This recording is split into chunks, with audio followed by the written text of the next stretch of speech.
এখন আমাদের এখানে সকাল।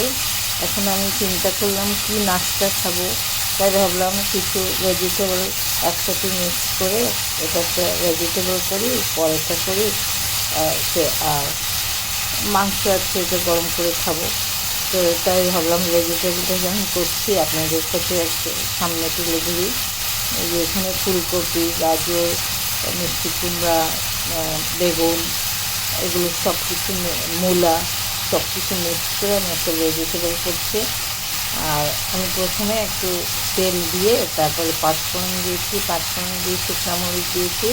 তারপরে এটার মধ্যে আমি একটু আদা রসুন পেস্ট দিয়েছি, লবণ দিয়েছি, দিয়ে এখন এটাকে ভালো করে কষে তারপরে অল্প পানি ঝোল দিব।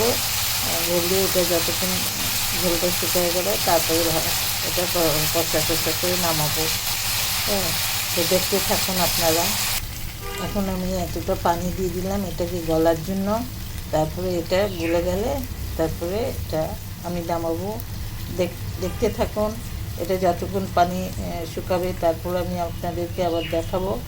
তারপরে আমি দুটো পর এটা বেলবো, বেলে সকালের নাস্তাটা আমি করব।